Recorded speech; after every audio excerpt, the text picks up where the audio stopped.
Welcome to the Global WarWatch Network. Horrifying reports continue to emerge from Eastern Congo. Children executed, women violated, and civilians massacred. Who's behind these atrocities? And, why is Rwanda being so widely accused? Today, we're going to dissect the deeply complex and devastating conflict in Eastern the Democratic Republic of Congo. Our central question really is this: is Rwanda primarily responsible for the M23's resurgence and the associated atrocities, or do more complex underlying factors perpetuate this devastating conflict?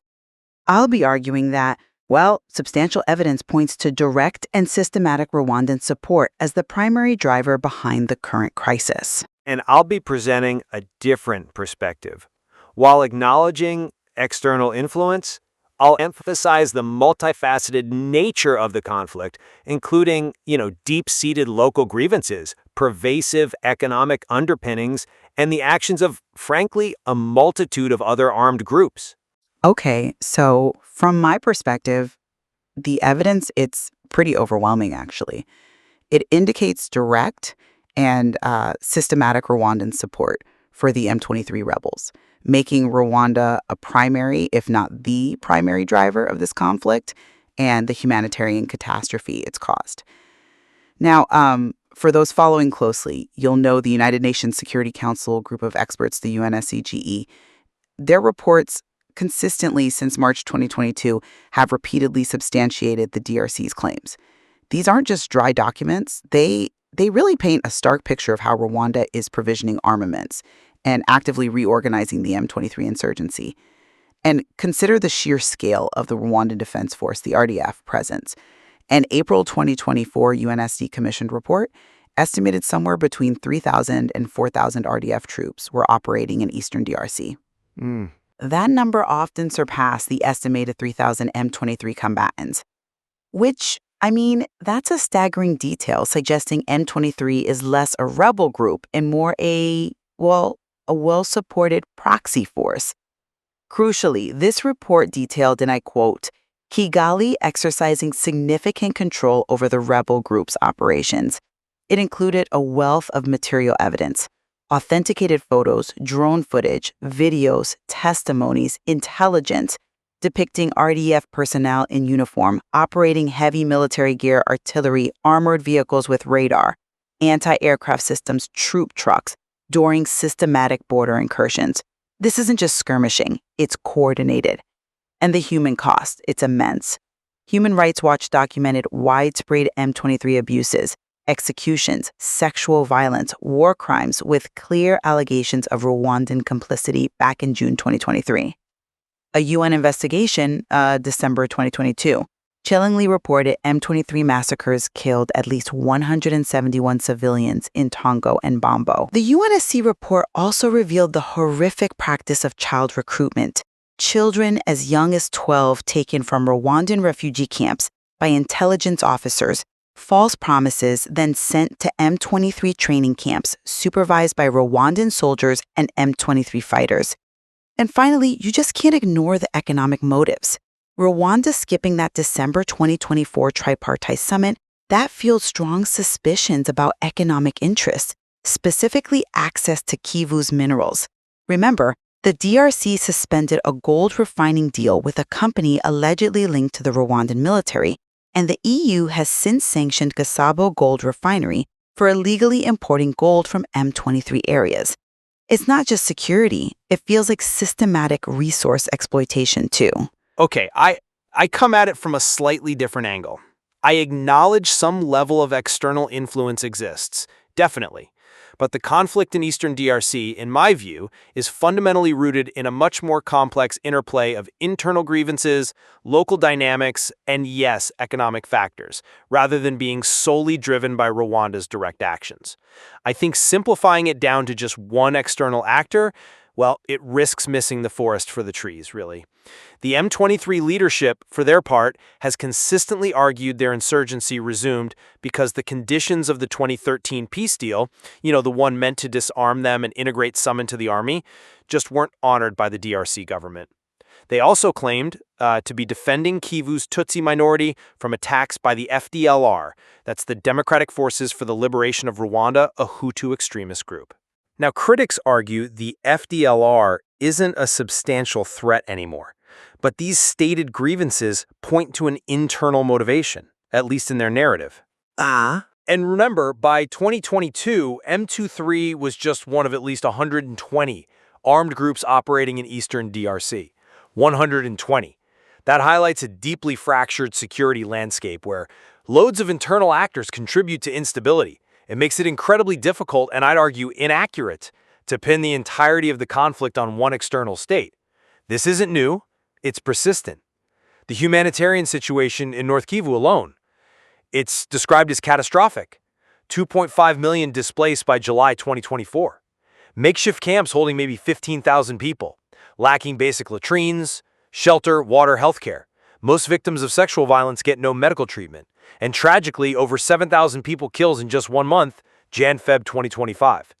This kind of crisis underscores systemic failures, deep-seated issues, far beyond one specific external involvement. These are failures of governance, development, basic protection, festering for decades. And on the economic front, while you raise valid points about Rwandan interests, experts like Professor Sarah Guinan argue that just trying to scrub supply chains of conflict minerals hasn't really worked consistently. A more productive approach, she suggests, is tackling the bottom-up structural and economic inequalities that trap miners in poverty, keeping them reliant on a system that finances conflict. So mineral exploitation is a broad, systemic issue affecting all armed groups, M23 included, not solely a tool for Rwandan state interests. M23 seized Rubaya and its coltan mines in February 2023, sure, but the underlying mechanisms are far wider. I appreciate you highlighting those internal factors and the sheer number of groups. I do. However, when we look at the scale of M23's recent offenses, their advanced capabilities, UN officials literally describe them as behaving like a conventional army. Their ability to seize major towns like Goma, even push towards Bukavu. I mean, that's just not possible for a group driven only by internal grievances or operating as one of 120 militias. We're talking heavy artillery, armored vehicles, sophisticated radar, anti-aircraft systems. That equipment doesn't just materialize from local black markets. Okay, but where's the direct line? Well, the presence of Rwandan troops not just supporting, but operating this heavy equipment, coordinating child recruitment as the UN reports detail, that elevates this beyond a simple internal conflict. These aren't just disparate militias anymore. These actions directly fuel the thousands of deaths and rapes, the 7,000 fatalities between January and February this year, the 52 deaths, 72 rapes in just 1 week in April. The level of organization, the weaponry, the coordination documented, it points directly to a national army's involvement. That fundamentally changes the nature of this conflict. How do we reconcile that clear evidence of state-level military power with the idea that this is just a complex multi-actor conflict where Rwanda is only one influence? I understand the focus on the military capabilities and the UN evidence. It is compelling, and the scale of M23's resurgence is alarming, yes, suggesting significant external support. I just don't think those reports allow us to attribute all of M23's actions or the entire humanitarian crisis solely to direct Rwandan command.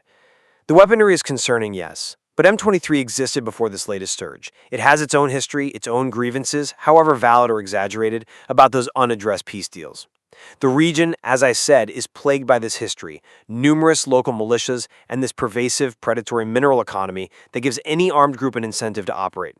The conflict's roots are deep in these internal issues. Focusing so heavily on Rwanda, while important, it risks overshadowing those deep-seated internal fragilities, the complex web of local actors who also keep this going. The fact that aid groups are overwhelmed points to a systemic breakdown, decades of failed governance, not just the actions of one external actor, however powerful.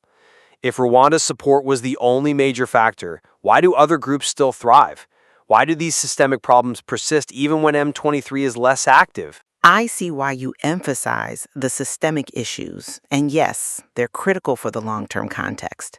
But let me offer a different take on the immediate crisis and the international reaction. The international community, looking at this same evidence, has largely reached a clear assessment. You have UNSC Resolution 2073 demanding Rwanda cease support and withdraw. You have sanctions from the EU, UK, Canada, Germany on Rwandan officials and M23 leaders.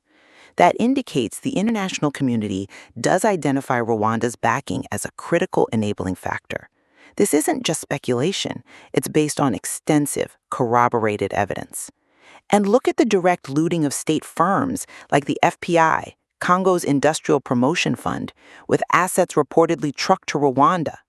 Look at major mining companies like Alpha Busy stopping operations because of M23 advances.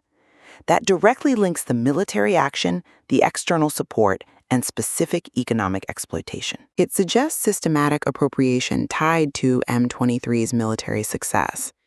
Can we really dismiss this broad international consensus and these specific economic links as just treating a symptom? That's a compelling point on the international consensus and those direct links.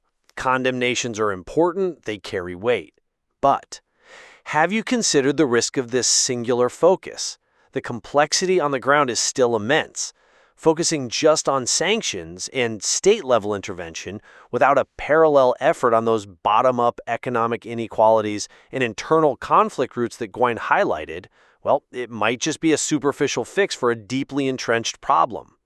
The M23 campaign timeline itself shows this back and forth, various groups, local militias, international forces. It's fluid, multifaceted. It goes beyond a simple narrative of Rwandan aggression, even if that aggression is a significant factor. Resource control, for example, predates this M23 surge and involves many actors. While Rwanda might be exploiting resources now, the vulnerability to exploitation exists because of those pervasive internal structures. Do sanctions on Rwandan officials, while maybe deserved, really get to the heart of the humanitarian crisis if the deep-seated issues allowing any armed group to thrive remain untouched? I hear you on needing to address the deeper issues. Absolutely. Systemic poverty, governance failures, huge challenges. But the immediate, most egregious accelerant of this humanitarian catastrophe is the highly organized, state-backed military force M23 has become. It's the sophisticated weapons, the tactical coordination, the direct RDF involvement enabling the scale of atrocities and displacement right now. Internal grievances might provide a pretext, maybe, but the capacity to inflict this damage comes from somewhere, and the UN points overwhelmingly to Rwanda. If you remove that primary external driver, even if other issues remain, the nature and intensity of the conflict would change fundamentally.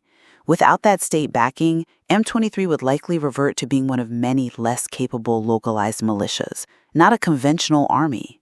I understand the urgency, and I agree Rwanda's alleged support significantly boosts M23, but framing it as the primary responsibility, the sole determinant, I still think that oversimplifies a conflict, which, at its core, draws strength from deeply rooted local conditions. The very fact M23 can exploit existing grievances, manipulate ethnic tensions, tap into the conflict minerals trade, that speaks to profound internal fragility. If those conditions weren't so pervasive, even significant external support might struggle to gain this much traction. We've seen these cycles for decades. One external actor fades, another rises, or internal groups regroup, because the underlying problems aren't fixed. A long-term solution has to recognize that while external support like Rwanda's acts as a major amplifier, its impact is inextricably linked to and often exploits the region's existing vulnerabilities. Without tackling those internal fragilities at the same time, we risk just seeing history repeat itself. And this discussion has definitely highlighted the profound complexity here. On one hand, there's compelling, extensive evidence pointing to direct, systematic Rwandan military and financial support for M23, contributing directly to their capabilities, their gains, and the horrific atrocities. This perspective suggests Rwanda's intervention is a significant, maybe even primary amplifier of the current devastation. And on the other hand, it's equally clear the region's instability is fueled by a confluence of deep-seated factors. M23's own stated grievances, the sheer number of other armed groups, the pervasive conflict minerals economy, and those structural economic inequalities condemning people to cycles of violence. This view emphasizes that while Rwanda's alleged support is critical, its impact is tied to and often exploits these pre-existing internal vulnerabilities. There really is no simple answer. Listeners are left to weigh these perspectives, understanding that effective solutions will likely require addressing both the external enablers and the internal fragilities simultaneously. The ongoing tragedy demands that kind of nuanced understanding. Absolutely. We thank you for your time and participation today.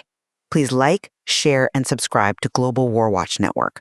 We'd also appreciate it if you'd share your thoughts in the comment section and join us on social media. The links are provided in the description.